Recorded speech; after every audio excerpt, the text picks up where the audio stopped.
The human exploratory fleet had arrived on Theta 13 with optimism, expecting only a routine mission, scanning for resources, establishing peaceful communication with a new species. The Federation had sent their brightest, most experienced team to the far edge of the galaxy, a group of scientists, diplomats, and engineers under the command of Captain Kara Darnell. The planet was rich in minerals, uninhabited, and promising for Earth's growing needs. At least, that's what they thought. But the planet had secrets. Hours into their initial landing, as the team set up camp and began scanning the environment, strange readings began to trickle in. The sensors were picking up unusual electromagnetic activity.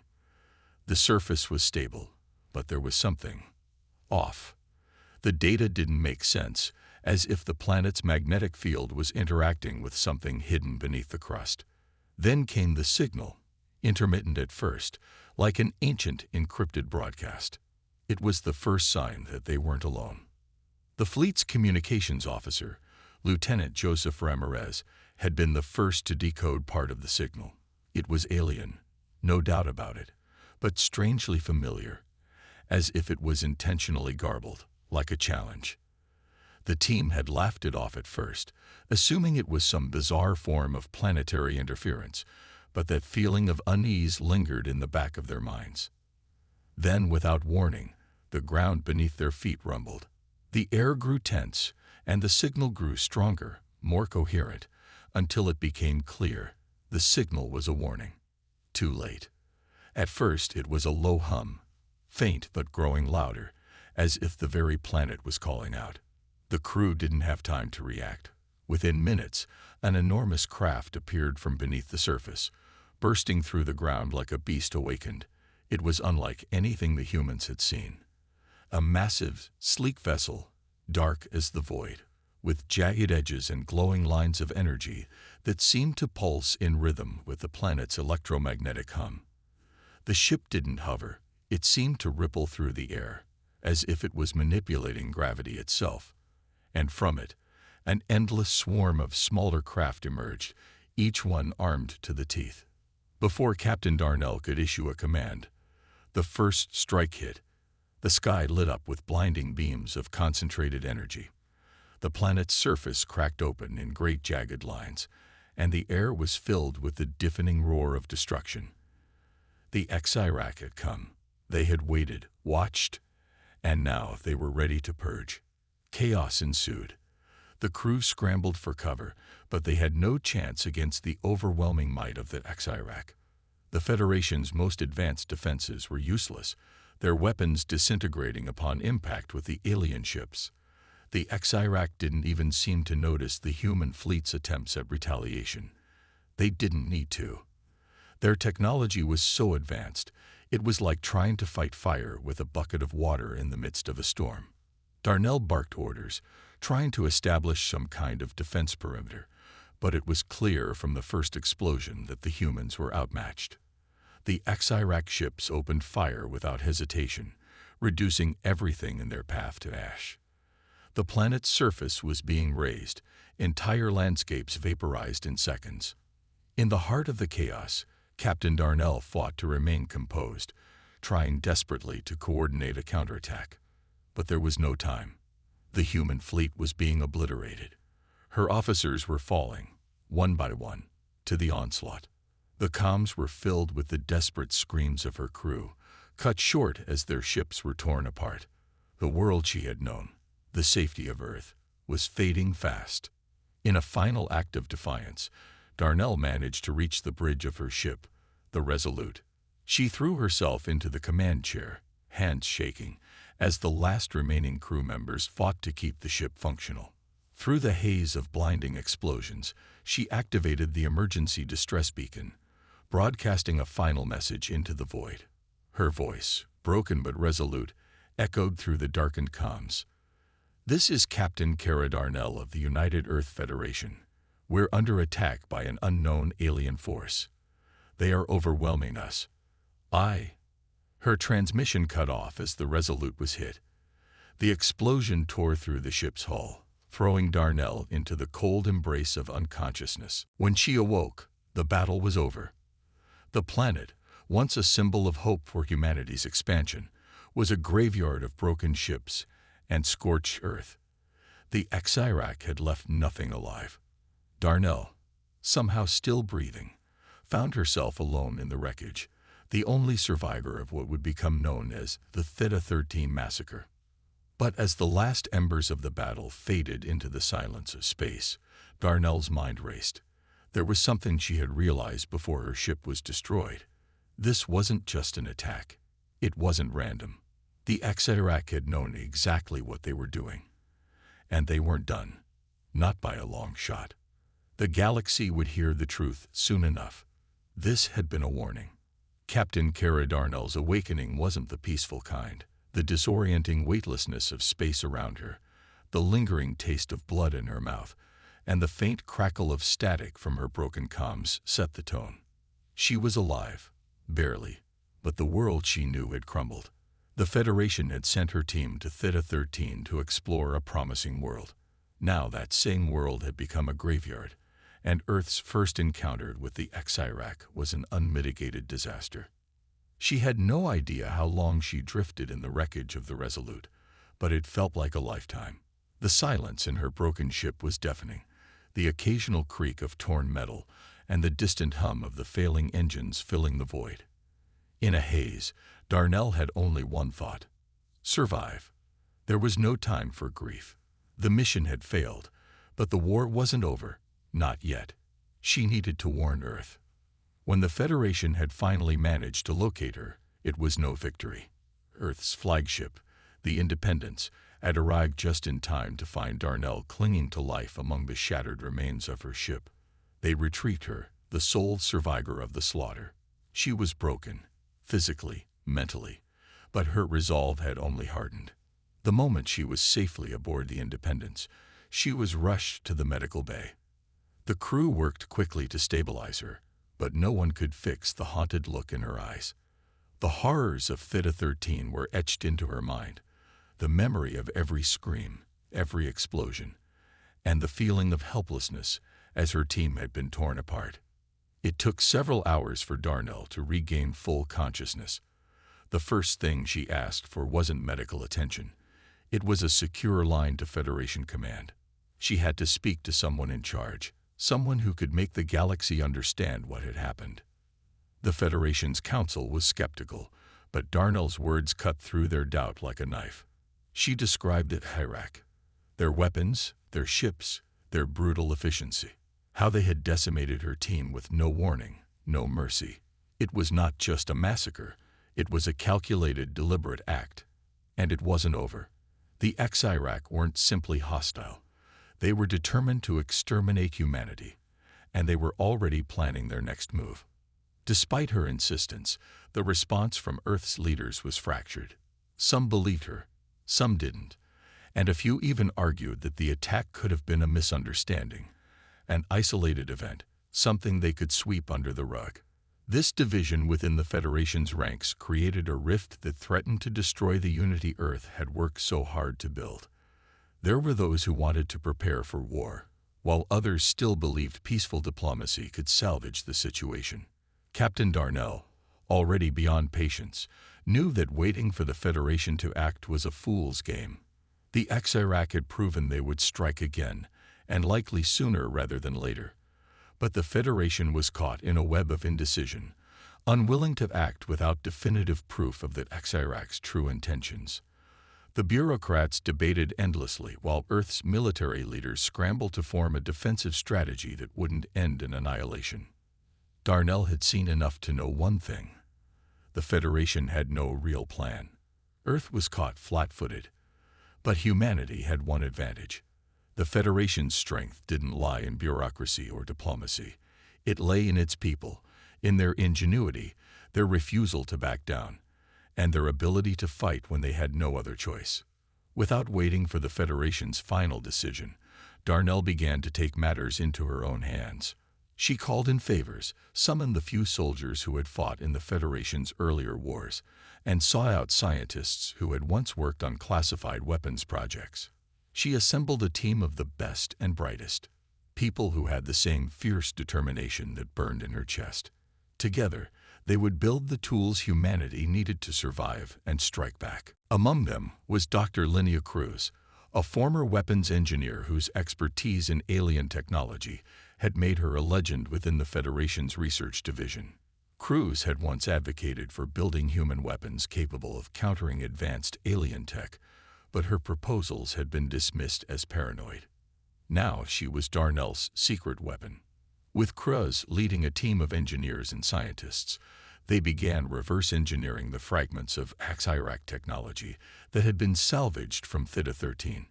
In a hidden laboratory beneath the Federation's capital, work began in earnest. Human ingenuity would face its greatest challenge yet, to turn the HFY's advanced weaponry into something the Federation could use. They had no choice but to adapt, to outthink the HFY in ways they couldn't even fathom. But time was running out. Darnell knew that HFY wouldn't wait long before their next attack. The next strike wouldn't be a massacre, it would be a war. The Federation's leaders, still debating their next move, would soon learn that humanity would not wait for them to act. Darnell was preparing the fight of their lives, and she was leading it, with or without their support.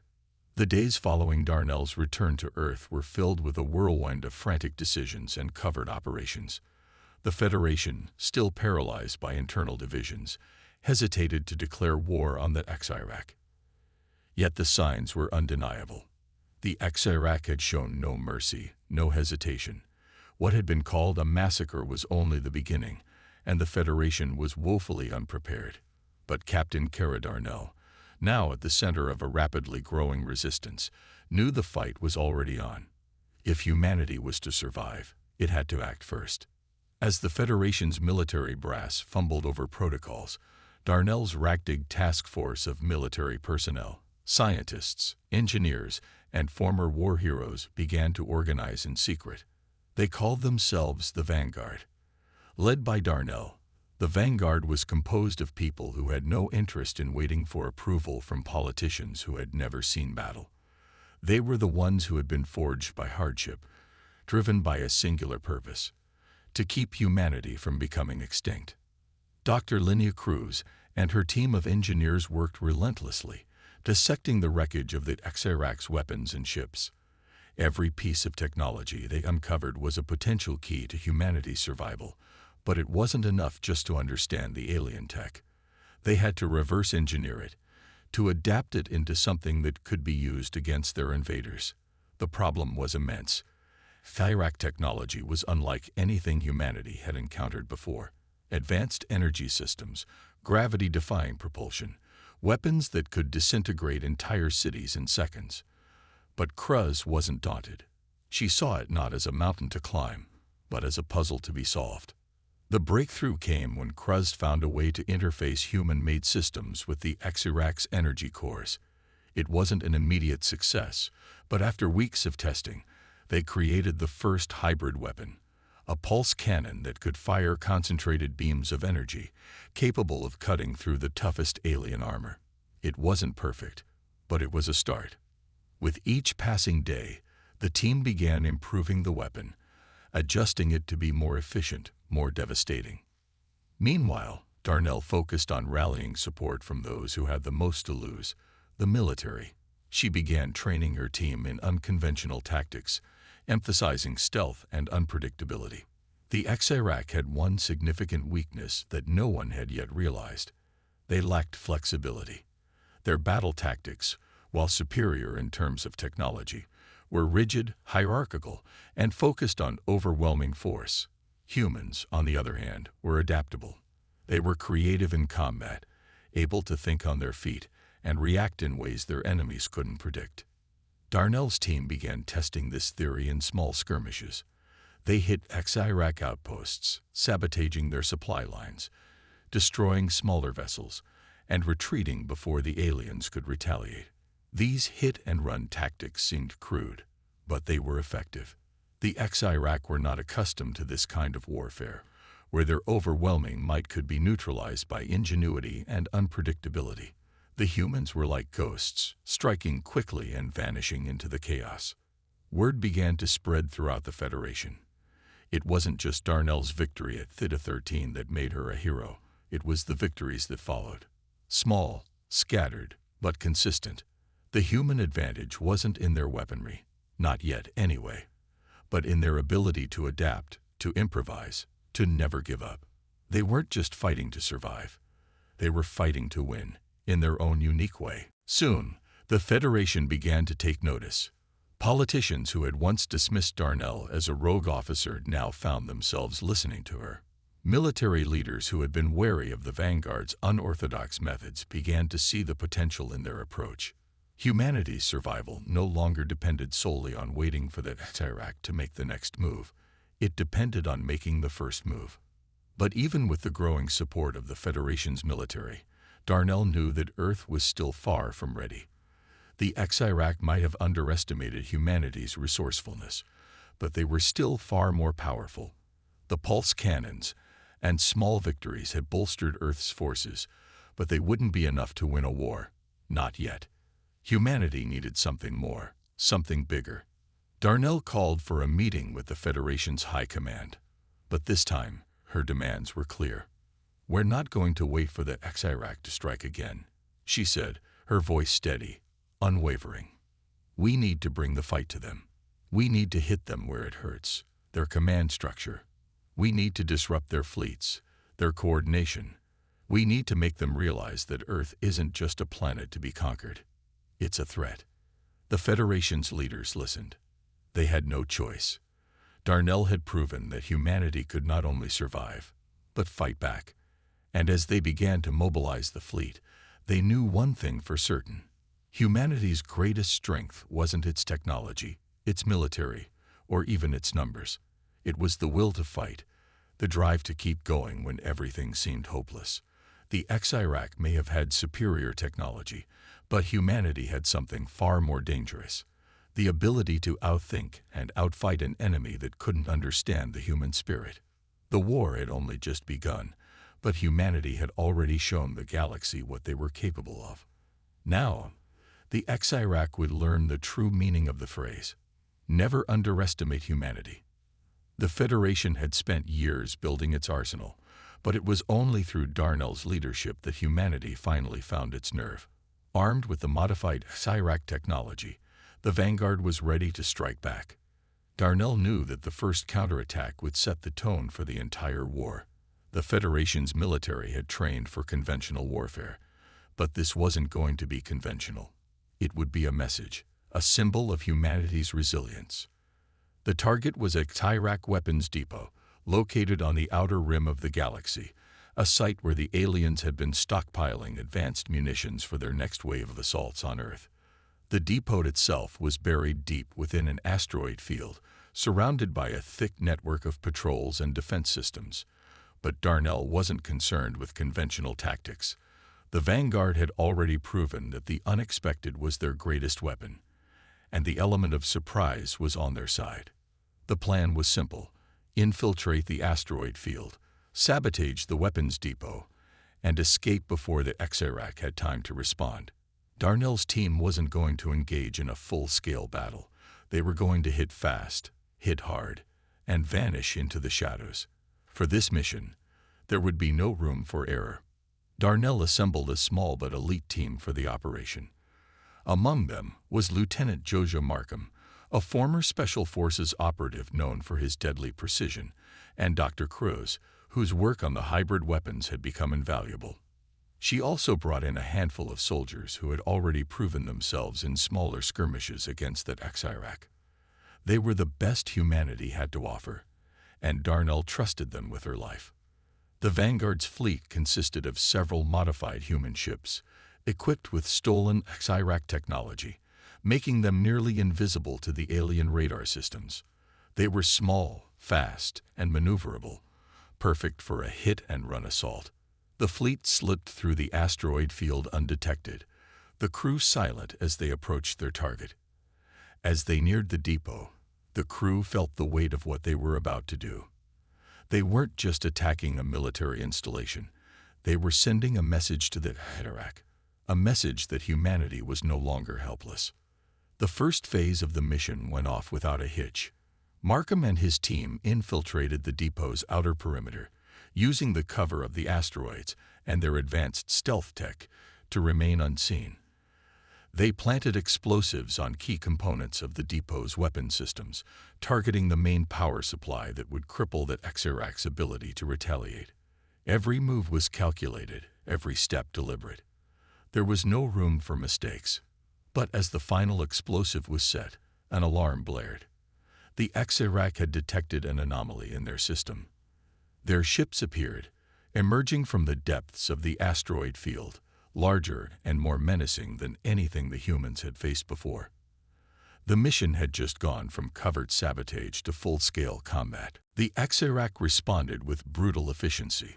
Their ships were larger, more advanced, and they immediately began firing on the Vanguard fleet, launching devastating energy beams that tore through the surrounding asteroids. The human ships were outgunned, but Darnell's team wasn't about to back down. "Engage," Darnell barked, her voice steady as the enemy ships closed in. The Vanguard's fleet opened fire, the pulse cannons they had reverse-engineered from Hyrac tech lighting up the darkness. For a moment, the humans were able to hold their own. The energy beams streaked through space, and Exirac ships were beginning to explode in blinding flashes of light. But the Exirac were relentless. Their ships adapted quickly, using a combination of evasive maneuvers and overwhelming firepower.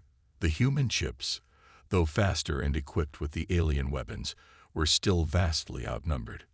Darnell's ship, the Resolute, took a direct hit, its shields flickering as the hull shuddered from the impact. "We've got to get out of here," Markham's voice crackled over the comms. "The longer we stay, the more ships they'll send." Darnell's mind raced. They had already planted the explosives. If they stayed too long, they'd all die without accomplishing their objective. "Pull back," she ordered, knowing it was a risk. "Detonate the charges. Now." In that instant, the depot erupted in a cascade of explosions. The shockwave tore through the asteroid field, sending debris flying in all directions. The Exirac ships were thrown into chaos as their supply depot collapsed. The Vanguard's fleet didn't wait for the aftermath. They turned and fled, using the cover of the debris field to escape. As they sped toward the outskirts of the asteroid field, Darnell couldn't help but feel a rush of triumph. They had done it. The Exirac had just lost one of their largest weapons caches, and they would know soon enough who was responsible. "We hit them where it hurts," Darnell muttered to herself, her voice tinged with both pride and resolve. The mission had been a success, but this was just the beginning. The Exirac would retaliate, of course. They would come after Earth. And when they did, humanity would be ready. For now, the Vanguard had proven that humanity's edge was not in brute force. It was in their ability to adapt, to surprise, and to fight with a ferocity that Exirac couldn't anticipate. The war had only just begun, but the first battle had been won. The explosion had been a victory, but the cost was already beginning to show. As the Vanguard's fleet limped away from the asteroid field, the gravity of what had just transpired settled in. Humanity had scored a meaningful blow against the Exirac, destroying a significant weapons depot, but the Exirac response would be swift and brutal. Darnell knew that they had only bought themselves a brief window of opportunity. Back aboard the Independence, the Federation's flagship, Darnell stood before the High Command, her face hardened from the rigors of battle. The success of the raid had given the Federation a much-needed morale boost, but the war was far from over.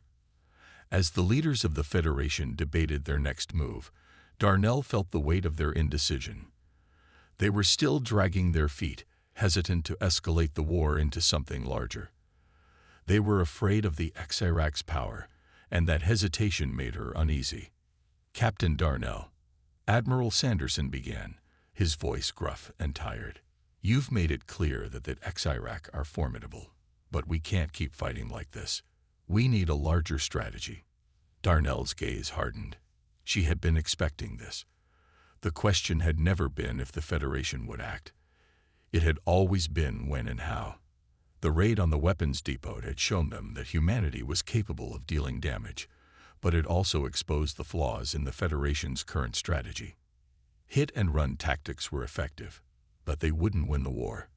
The Federation had to unify and mobilize its forces. If we don't strike at their hearts soon, we'll be dealing with a much larger and more organized force, Darnell said, her voice steady but laced with urgency. We've been reactive long enough.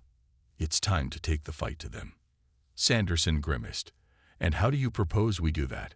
We don't have the resources to launch a full-scale offensive.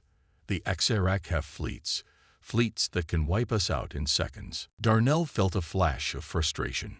Sanderson's words were the same as every other leader she had encountered since the Xerac had arrived. Doubtful, fearful, unwilling to take risks. They were trying to play it safe, but there was no safety in war. We need to use their own strength against them, Darnell said, her voice cutting through the room. They're strong, but they're also overconfident. They think they can crush us with their superior numbers. That's where we'll strike. We disrupt their fleets. We hit their command centers. We show them that humanity is more than just a nuisance. The room fell silent. Darnell could see the skepticism in the eyes of the high command, but she also saw something else, a flicker of hope. They were scared, yes, but there was something stirring in them. Humanity had taken its first steps toward victory, and they had tasted the potential of success. The question wasn't whether they could win, it was whether they had the guts to try. Admiral Sanderson was the first to speak, and his voice was less certain this time. You're suggesting we launch an all-out offensive. It's risky, and there's no guarantee that we can take on their fleets. There's no guarantee of anything, Darnell shot back. But we can't afford to sit back and wait for them to come to us. They've already shown us what they can do. They've shown us their strength. It's time we show them ours. The Federation was at a crossroads. The High Command had to decide whether to risk everything or cower in fear. The words were out there, and they knew Darnell was right. The Xerac weren't going to stop. They were methodical, relentless, and they wouldn't hesitate to wipe out humanity if given the chance. We'll need more than just the vanguard for this, Darnell continued, her mind already working through the logistics. We need every ship we can muster, every weapon, every soldier, and we need to hit them where it hurts the most, their command structure. The decision wasn't immediate, but in the end, the Federation did something they had never done before. They gave Darnell the authority to lead an all-out offensive against the Xerac. The war would no longer be a series of small skirmishes and tactical strikes. It would be total war, and Darnell would be at the helm. But the victory came at a price. The Federation, while finally united, was not prepared for the scale of the operation Darnell envisioned. Ships would have to be rapidly constructed, crews trained in combat, and supplies drawn from every corner of the Federation. The vanguard would lead the charge, but the fate of humanity would rest on the shoulders of every soldier and civilian who was willing to fight. As Darnell stepped away from the command table, she knew that this was a turning point. The Xerac would not take kindly to the escalation of hostilities, but humanity had no choice. They couldn't afford to wait for another massacre. The countdown to the final confrontation had begun, and the cost of war was becoming all too real. Lives would be lost, fleets destroyed, and entire worlds ravaged. But in the end, Darnell knew this. Humanity was willing to pay the price. They were willing to fight, not just for survival, but for victory. And for the first time since the Xerac had come, Darnell felt something she hadn't felt in a long time. Hope. The explosion had been a victory, but the cost was already beginning to show. As the Vanguard's fleet limped away from the asteroid field, the gravity of what had just transpired settled in. Humanity had scored a meaningful blow against the Xerac, destroying a significant weapons depot, but the Xerac response would be swift and brutal. Darnell knew that they had only bought themselves a brief window of opportunity. Back aboard the Independence, The Federation's flagship, Darnell stood before the High Command, her face hardened from the rigors of battle. The success of the raid had given the Federation a much-needed morale boost, but the war was far from over. As the leaders of the Federation debated their next move, Darnell felt the weight of their indecision. They were still dragging their feet, hesitant to escalate the war into something larger. They were afraid of the Xirac's power, and that hesitation made her uneasy. "Captain Darnell," Admiral Sanderson began, his voice gruff and tired. "You've made it clear that the Xirac are formidable. But we can't keep fighting like this. We need a larger strategy." Darnell's gaze hardened. She had been expecting this. The question had never been if the Federation would act. It had always been when and how. The raid on the weapons depot had shown them that humanity was capable of dealing damage, but it also exposed the flaws in the Federation's current strategy. Hit-and-run tactics were effective, but they wouldn't win the war. The Federation had to unify and mobilize its forces. "If we don't strike at their hearts soon, we'll be dealing with a much larger and more organized force," Darnell said, her voice steady but laced with urgency. "We've been reactive long enough. It's time to take the fight to them." Sanderson grimaced. "And how do you propose we do that? We don't have the resources to launch a full-scale offensive. The Xirac have fleets that can wipe us out in seconds." Darnell felt a flash of frustration. Sanderson's words were the same as every other leader she had encountered since the Xirac had arrived. Doubtful, fearful, unwilling to take risks. They were trying to play it safe, but there was no safety in war. "We need to use their own strength against them," Darnell said, her voice cutting through the room. "They're strong, but they're also overconfident. They think they can crush us with their superior numbers. That's where we'll strike. We disrupt their fleets. We hit their command centers. We show them that humanity is more than just a nuisance." The room fell silent. Darnell could see the skepticism in the eyes of the High Command, but she also saw something else, a flicker of hope. They were scared, yes, but there was something stirring in them. Humanity had taken its first steps toward victory, and they had tasted the potential of success. The question wasn't whether they could win. It was whether they had the guts to try. Admiral Sanderson was the first to speak, and his voice was less certain this time. "You're suggesting we launch an all-out offensive. It's risky, and there's no guarantee that we can take on their fleets." "There's no guarantee of anything," Darnell shot back. "But we can't afford to sit back and wait for them to come to us. They've already shown us what they can do. They've shown us their strength. It's time we show them ours." The Federation was at a crossroads. The High Command had to decide whether to risk everything or cower in fear. The words were out there, and they knew Darnell was right. The Xirac weren't going to stop. They were methodical, relentless, and they wouldn't hesitate to wipe out humanity if given the chance. "We'll need more than just the vanguard for this," Darnell continued, her mind already working through the logistics. "We need every ship we can muster, every weapon, every soldier. And we need to hit them where it hurts the most, their command structure." The decision wasn't immediate, but in the end, the Federation did something they had never done before. They gave Darnell the authority to lead an all-out offensive against the Xirac. The war would no longer be a series of small skirmishes and tactical strikes. It would be total war, and Darnell would be at the helm. But the victory came at a price. The Federation, while finally united, was not prepared for the scale of the operation Darnell envisioned. Ships would have to be rapidly constructed, crews trained in combat, and supplies drawn from every corner of the Federation. The vanguard would lead the charge, but the fate of humanity would rest on the shoulders of every soldier and civilian who was willing to fight.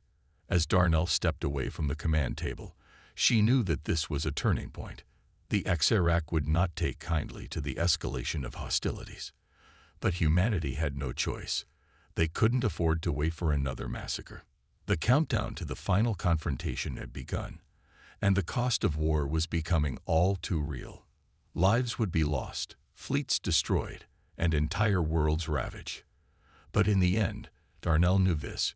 Humanity was willing to pay the price. They were willing to fight, not just for survival, but for victory. And for the first time since the Exirac had come, Darnell felt something she hadn't felt in a long time: hope. The first wave of humanity's offensive had been an unprecedented success. The Federation's forces, now unified under Darnell's leadership, had struck the Exirac fleet with precision and devastating force. But as the battle raged on, it became clear that the Exirac were not going to simply lie down and accept defeat. They were learning quickly, adapting their strategies, and countering humanity's newfound tactics with brutal efficiency. The war was far from won. The vanguard had grown from a small, specialized team into a vast coalition of forces, each unit working together to strike at the Exirac wherever they appeared. Ships built with hybrid human Exirac technology were becoming the backbone of the Federation's military, allowing humanity to engage the enemy on a more even footing. Yet, with each victory, the cost of war became ever more apparent. Darnell had hoped that the initial successes would force the Exirac into a retreat, but instead, they seemed only to become more relentless. Their ships, once pristine and intimidating, were now battered, scared by repeated assaults. Yet they remained an unyielding force, their fleets reorganizing and adapting faster than humanity could have predicted. Now, Darnell stood on the bridge of the Independence, looking out at the holographic map of the galaxy. It had been 2 months since the first major strike, and the Federation had made significant inroads into Exirac territory. But the enemy's presence was still overwhelming. Exirac reinforcements had begun to pour in from distant sectors, and their latest wave of ships, more advanced and terrifying than anything humanity had seen, was already on the way. "We can't keep going like this," Lieutenant Markham said, breaking the silence as he watched the incoming Exirac fleet on the holographic display. "If we try to hit them head-on again, they'll wipe us out. Our forces are spread too thin."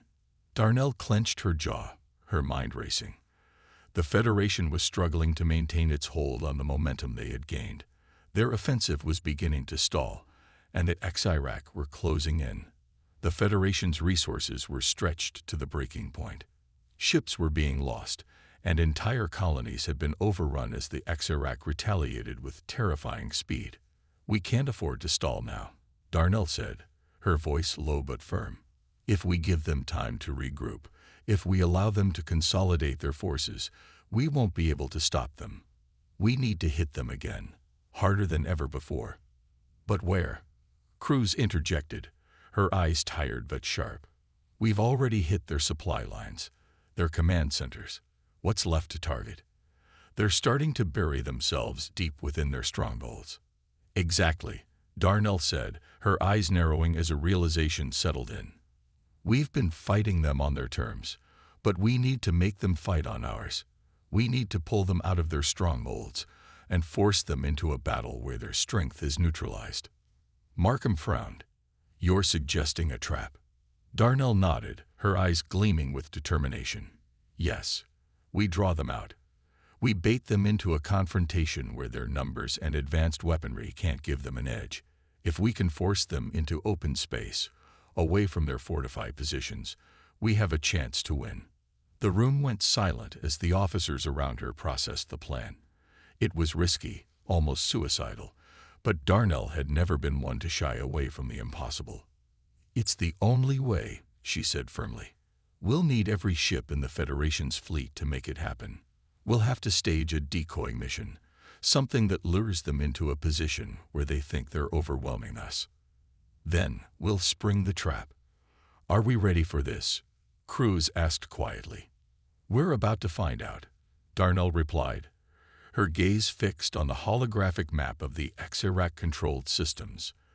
"We've taken the fight to their front door, but now we're going to make them come to ours." The plan would require everything.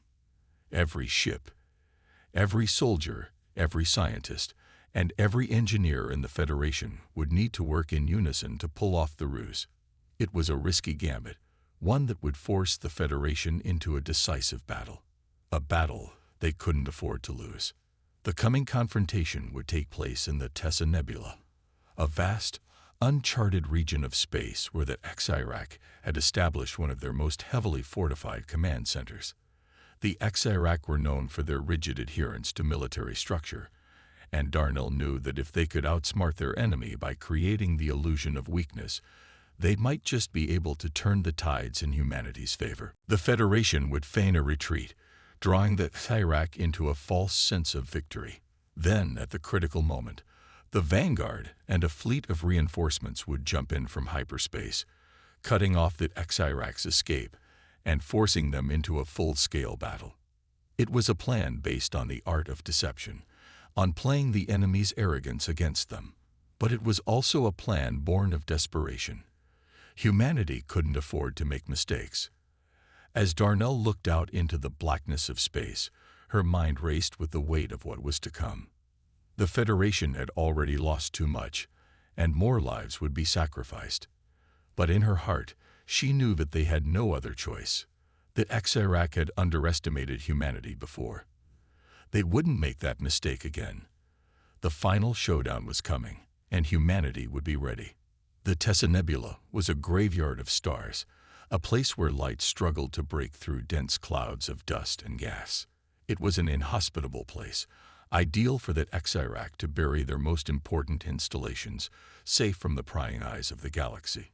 But it was also the perfect stage for a battle that would decide humanity's fate. The Federation's trap had been set, and now there was no turning back. Darnell stood on the bridge of the Independence, her gaze fixed on the holographic map of the nebula, where their forces were quietly assembling. The decoy fleet, designed to lure the HFY into believing they had won, was positioned on the outer rim of the nebula, their ships appearing weak and vulnerable. The real force, the heart of the Federation's military, was concealed in the nebula itself, hidden from the HFY sensors by the dense gas clouds. Markham's voice cut through her thoughts, his tone grave. "The HFY fleet is moving in, Captain. They're taking the bait. We're about to get our shot." Darnell nodded, though the weight of the moment pressed heavily on her chest. The Federation's fleet, still recovering from months of conflict, was outnumbered. The HFY were relentless, their ships advancing like a tidal wave, their superiority in numbers a constant reminder of the war's stakes.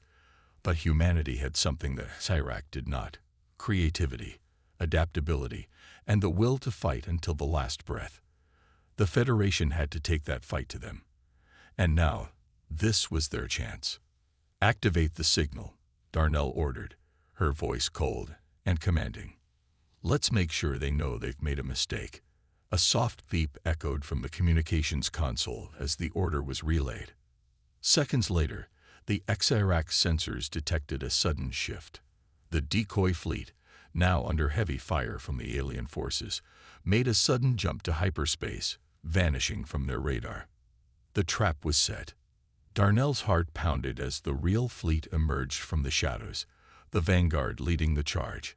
Markham's tactical squad was already primed, ready to cut off the HFY's retreat routes. Dr. Cruz and her engineers had worked tirelessly to retrofit every ship with the best of their hybrid technology, making the Federation's forces faster, more lethal, and more unpredictable than the HFY could anticipate. The first wave of Vanguard ships opened fire, their pulse cannons ripping through the enemy's lines, sending enemy ships spiraling into debris. For a moment, the HFY hesitated, momentarily unsure of how to respond to the unexpected assault. Darnell saw their confusion, a rare crack in their disciplined armor. They were used to overwhelming opponents, not fighting against a force that struck with calculated precision. "We have them on the back foot," Markham said, his voice tight as his fighter squadron dove in and out of combat. "But they're regrouping fast. It won't take them long to get their bearings." Darnell gripped the edge of her command chair. This was their chance. If they could break the HFY's will, they might finally turn the tide of the war. "Keep pressing. Don't let up. We break them now, or we lose everything." The battle was a chaotic whirlwind of laser beams and explosions as the Federation's ships circled the HFY fleet, forcing them into a disadvantageous position. Yet, despite the humanity's offensive, the Xirac's resolve was unshaken. Their ships were larger, stronger, and heavily armored, each one a fortress. It quickly became clear that the Federation's victory could only be achieved by outmaneuvering them, using speed and surprise to their advantage. Darnell's ship, the Independence, was in the thick of the battle, exchanging fire with an enemy dreadnought. Her crew worked like a well-oiled machine, every hand on deck moving with precision. Darnell could feel the tension in the air, but she refused to let it consume her. This was the culmination of everything they had fought for. Then came the moment they had all been waiting for. With the Xirac's focus split between the incoming Federation ships and the decoy fleet's sudden disappearance, the Federation's forces launched a final assault. A fleet of smaller ships, equipped with experimental phase shift technology developed by Dr. Kruz, slipped through the Xirac's defenses, hitting their flagship in the rear, unseen and undetected. The Independence followed, launching a series of devastating strikes.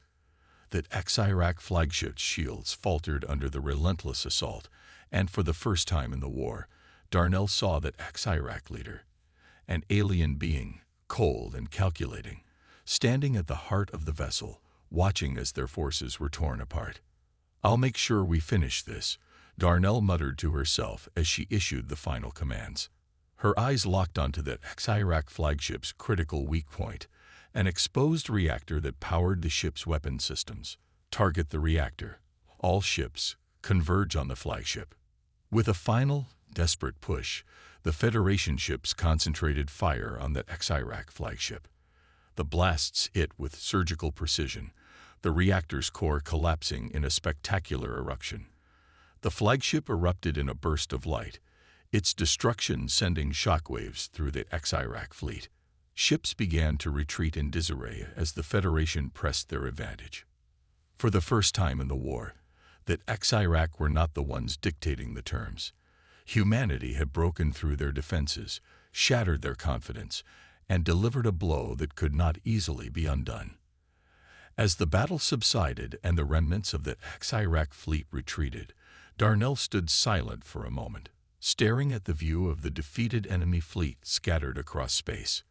The Federation had won, not just this battle, but a decisive victory in the war that would reshape the course of humanity's future. The Xirac had learned the true meaning of the phrase they had once underestimated: never underestimate humanity.